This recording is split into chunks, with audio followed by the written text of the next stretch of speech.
IELTS 20, published by Cambridge University Press and Assessment 2025. This recording is copyright. Test 3. This is the IELTS listening test. You will hear a number of different recordings, and you will have to answer questions on what you hear. There will be time for you to read the instructions and questions, and you will have a chance to check your work. All the recordings will be played once only. The test is in 4 parts. At the end of the test, you will be given 10 minutes to transfer your answers to an answer sheet. Now turn to Part 1.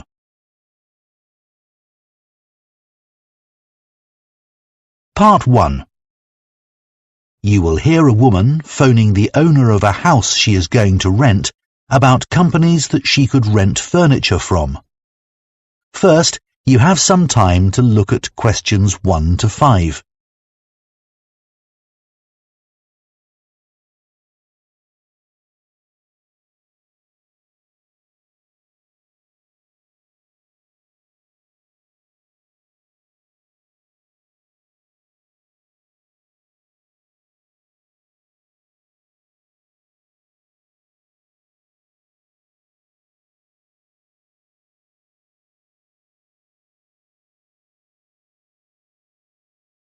Now listen carefully and answer questions 1 to 5.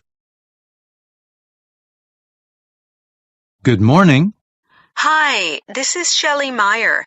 I'm renting your house on Archwood Avenue. I'm due to move in next week. Oh, yes. Hello, Ms. Meyer. What can I do for you? When I viewed the house, I told you I'll most probably need to rent some furniture, at least until I know whether my temporary work contract is going to be made permanent. Yes, of course, I remember. And I said I could give you some information about furniture rental companies in the city. That's right. Well, the biggest company is called Peak Rentals. I've recommended them to other people and have always heard positive reports about them. Could you give me an idea of their costs? Sure. I actually have one of their brochures here. It says the monthly price per room starts at $105 and goes up to $239. That depends on which rooms you need furniture for, of course. Sure. It's just to get a general idea of how much it's going to cost.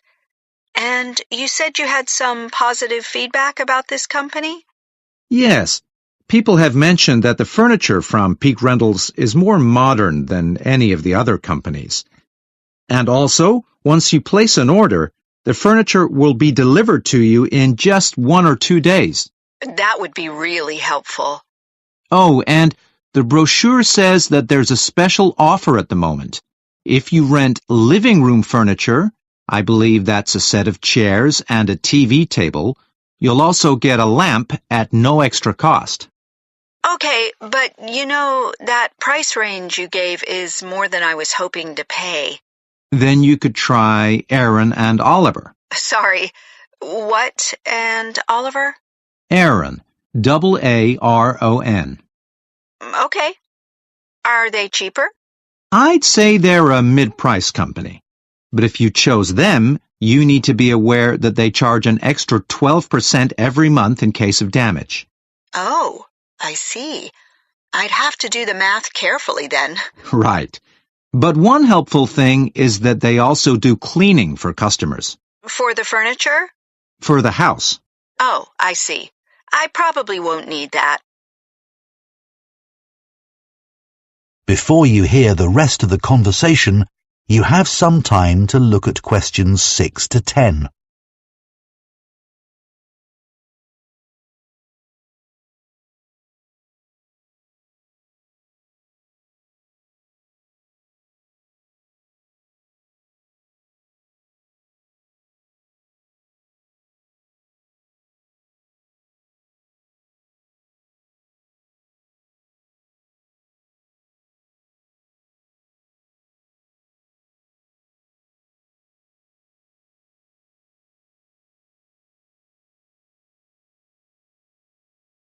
Now listen and answer questions 6 to 10. There's another company called Larch Furniture. It's quite new, and it has the lowest prices in town. That's for both furniture and also electronic equipment. Well, that would be good. I'm not bringing much with me, and I won't have much time to go shopping after I start my job. There are two things you need to know about Larch Furniture. First of all, you have to take out insurance on the furniture, and you need to organize that yourself. That wouldn't be too hard. Also, you can't take out a contract for less than 6 months, but I figure that might not be a problem for you. You're renting the house for 12 months after all, aren't you? Yes, okay. Well, Sorry to interrupt. I just thought of another furniture rental company. It's called Space Rentals, and it's located very near to the house. Okay. I don't have any information about their charges, so it's best to use their app to find out what it would cost you to use them. Okay, thanks. I'll do that. One good thing about that company is that if you don't like the furniture once it's delivered, you can request exchanges, as long as you do that within a week of receiving it. That sounds really great. Okay. Well, thanks very much. That's so helpful. That is the end of part 1.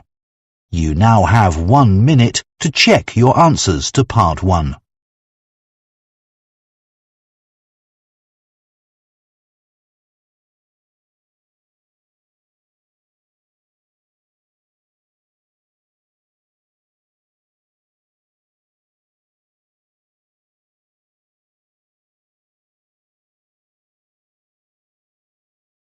Part 2.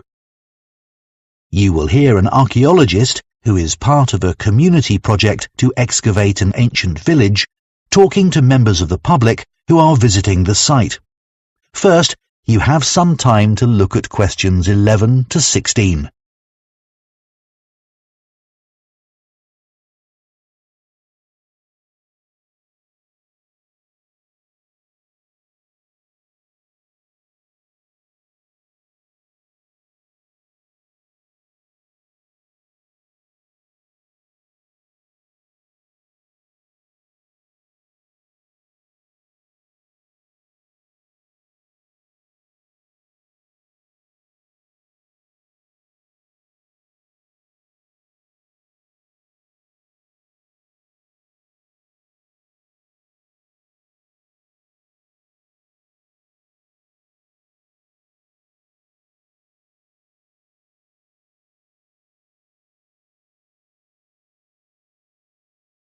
Now listen carefully and answer questions 11 to 16.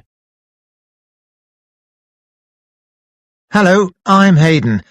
I'm one of the archaeologists investigating the site here at Bidcaster. This is the 3rd summer for this community project, and most of the people digging here are volunteers. I'm a full-time archaeologist for the town council, but I was asked to join the project by NHA, a charity which sets up projects like this up and down the country. As you can see, we're next to Bidcaster Castle, which is great because the owners let us use their facilities. So, how did we get to where we are today? Many archaeology projects happen when an ancient object is found, and in our case that object was a gold coin. Coins are often found by people using metal detectors to look for things buried in the ground, or coins are uncovered when wild animals like rabbits have been digging tunnels. Here, a walker found it on the ground after a rainstorm washed away some of the earth and sand. When the story of the gold coin hit the news, Peter Swift, an amateur historian, contacted me to say he believed there had been a village on this site, centuries before the castle was built. Just by chance, the team found some old maps and documents in our library, which showed 500-year-old drawings of ruined buildings on the grassy area between the outer stone walls of the castle and the river. We knew then we were onto something. Over the 3 summers the team has been here, we found the remains of several buildings, and more broken pots than you can count. Normally you'd expect to find brooches and other jewellery, but we're still waiting to uncover any such items. The people who once lived here were skilled at making tools from animal bones, as you'll see when you visit the exhibition. Besides the discovery of the village, we've also found evidence of human activity on the other side of the river. No other houses or huts so far, but we can see the borders of an ancient field system. At one point we found a long wall and thought it was an ancient palace, but it turned out to be a modern wall. This summer's work will end soon, but we'll be back next summer. In the meantime, we're putting on a series of guided tours for school groups this autumn. Oh, and maybe you saw the TV documentary about our project. That suggested the objects we've found are going to the town's museum, but we don't know that for sure yet. Before you hear the rest of the talk, you have some time to look at questions 17 to 20.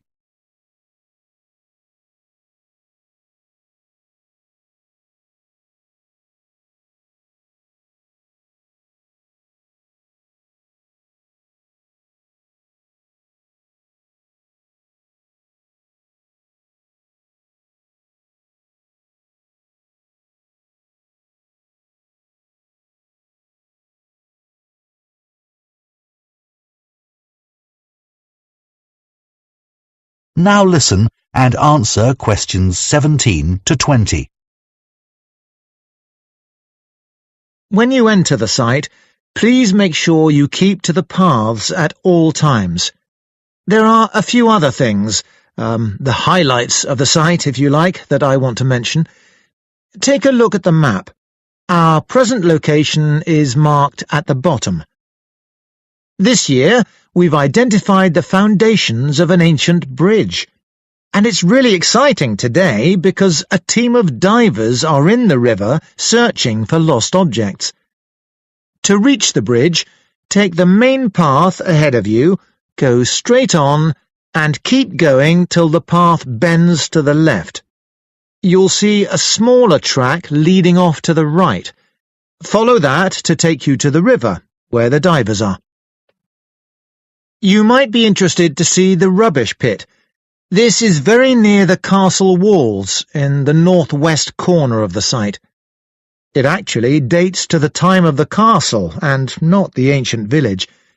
We found oyster shells and fish bones, and we assumed they were thrown from the castle kitchen above. One area we excavated in the first summer uncovered the site of a meeting hall. We knew it was an important building because it had 2 rows of post holes, deep enough to support a large roof. It's the largest structure in the central area of the site, next to the current excavation area. Last year we discovered a fish pond in the ancient village. Normally these were beside a river. The pond here is further away, but it's possible the river has moved slightly. Anyway, to get there from here, you turn right at the first information board you come to and follow the path into the trees. Before you come out of the trees, you'll see it on your right. If you reach the river, you've gone too far. So, does anyone have... That is the end of part 2. You now have 30 seconds to check your answers to part 2.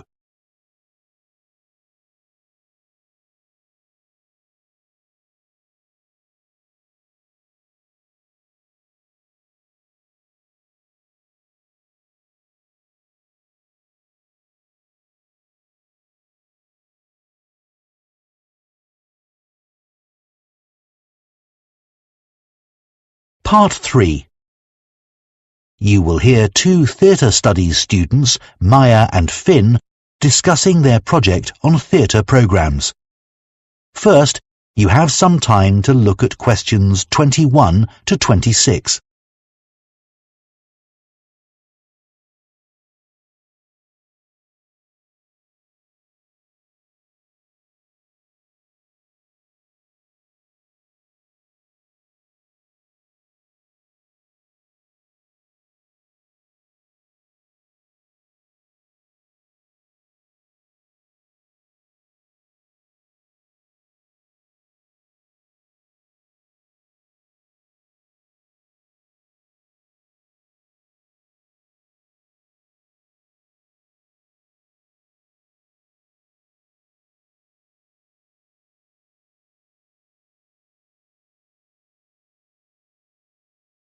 Now listen carefully and answer questions 21 to 26.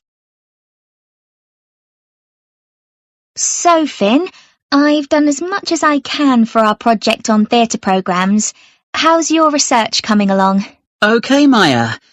I didn't know theatre programmes are called playbills in the USA till I started looking into the topic. Even though I struggled to find many useful websites, I'm glad we picked this subject.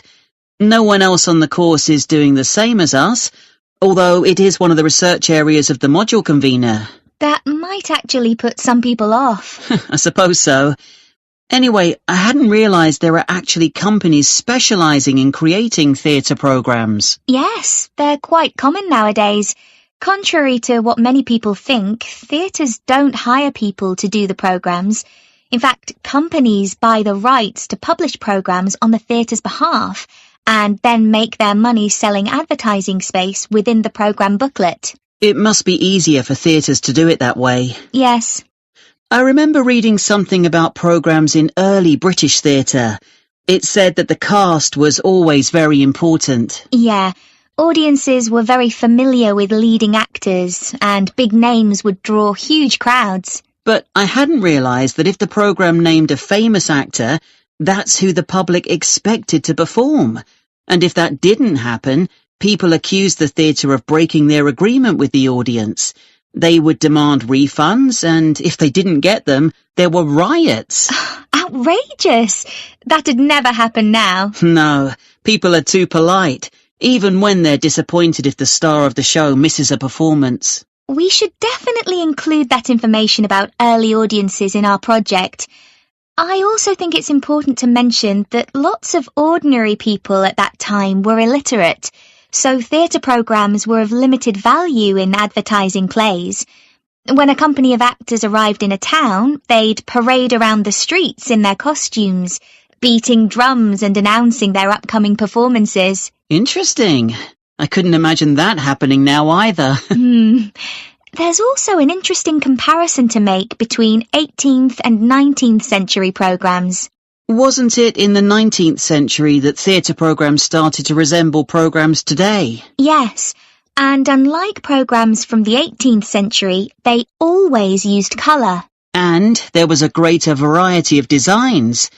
But personally, I think 18th century programmes were superior because they told the theatre-goers so many things, including about the actors. And about the writer, the plot, and sometimes the history of the play. That's right. What should we say about theatre programmes in the 20th century? I reckon the most important thing is the dramatic change they underwent during World War II. When the government imposed restrictions on the use of paper? Yeah, but that was only in the UK. In the USA, programmes, or rather playbills, continued to be published in the same format. While here in the UK, programmes became merely a single sheet of paper folded to create 4 pages for text. What I don't really get is that after the war, they didn't go back to being more than one sheet, or change in any way for over 25 years. I know there were paper shortages after the war, but only for 5 or 10 years. Strange. Before you hear the rest of the discussion, you have some time to look at questions 27 to 30.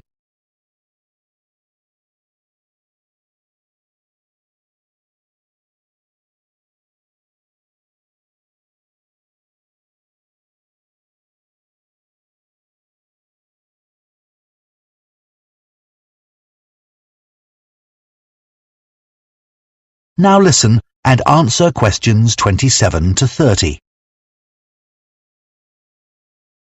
I've got some pictures of programmes we could include on the slides for our presentation. I found a couple too, Maya. Let's go through and see what we think. This is an old one for a play called Ruy Blas. Never heard of that. But the programme looks very decorative. Good enough to put in a frame on the wall. The images are just beautiful. Finn, what did you find? I've got some pages from a programme for Man of La Mancha.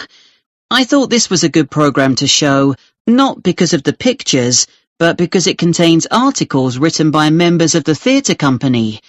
So we can learn how the production was created and the thoughts and feelings of the cast. Good. I've got a copy of a programme that's now in a museum.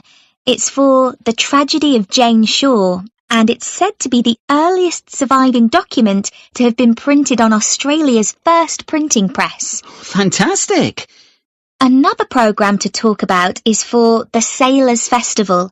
It comes from the British Library's digitised collection of programmes that was started a few years ago. It already comprises over 200,000 programmes, which is amazing. Wish I'd known about it while I was doing my research. That is the end of part 3. You now have 30 seconds to check your answers to part 3.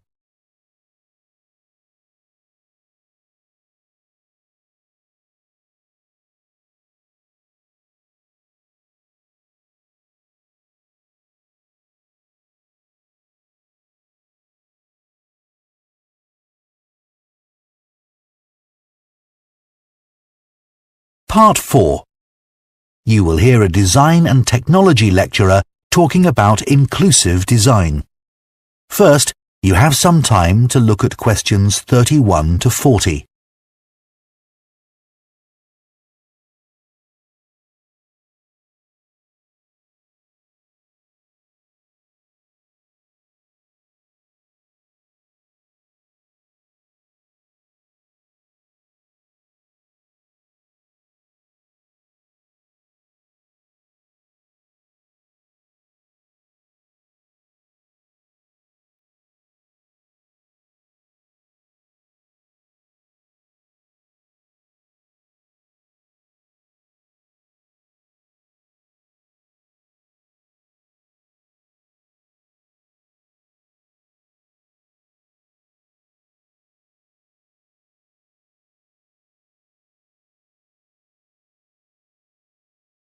Now listen carefully and answer questions 31 to 40.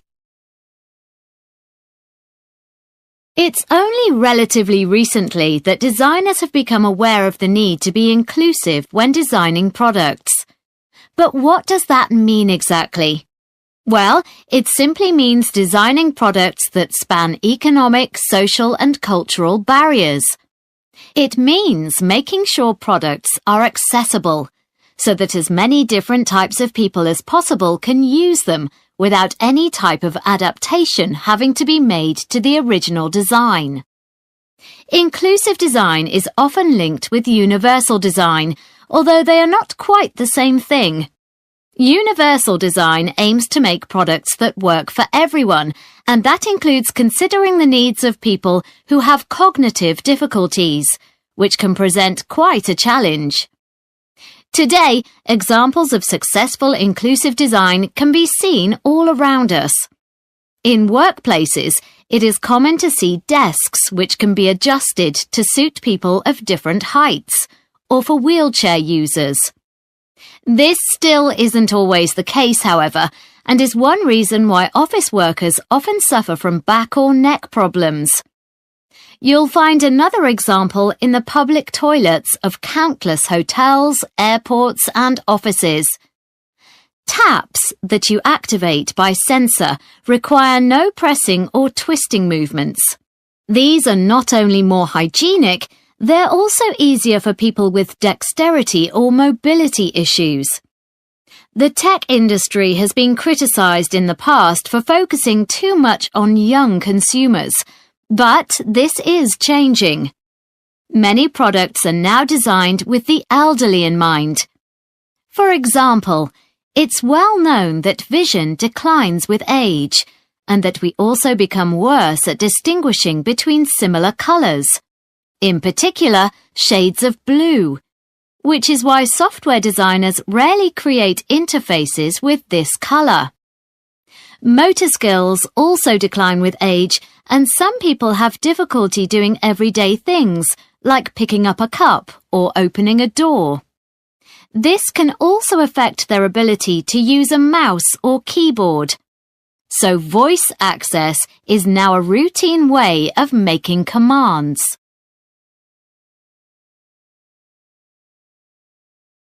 It's worth looking at the problems non-inclusive designs cause when not enough consideration is given to a range of users, as it can have a serious impact on people's lives.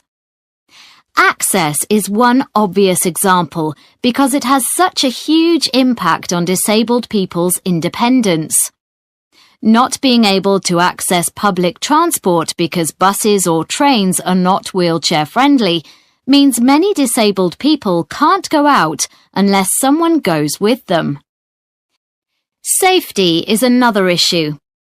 Inexplicably, most cars are still crash-tested using a dummy based on an average-sized male. This has safety implications for all women, particularly those who are pregnant, as the seatbelts worn by the dummy are not adapted to accommodate them. Over the past 100 years, workplaces in the UK have, on the whole, become considerably safer.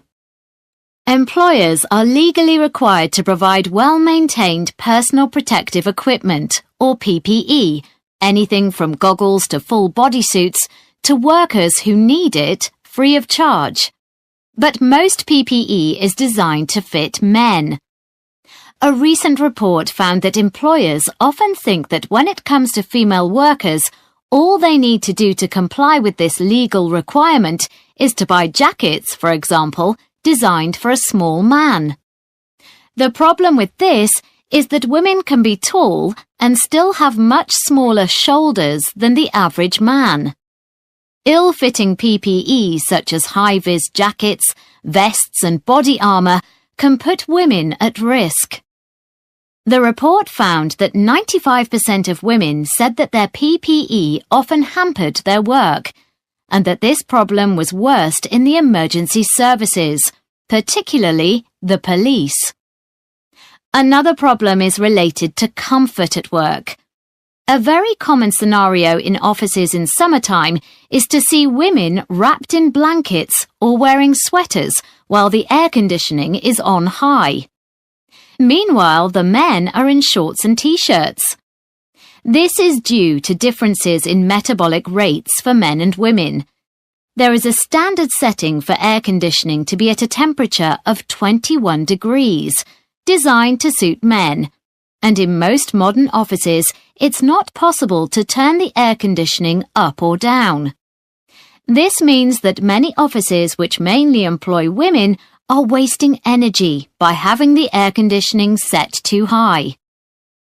As you can see from the examples I've just mentioned, there are serious consequences for designs which don't consider the needs of all users.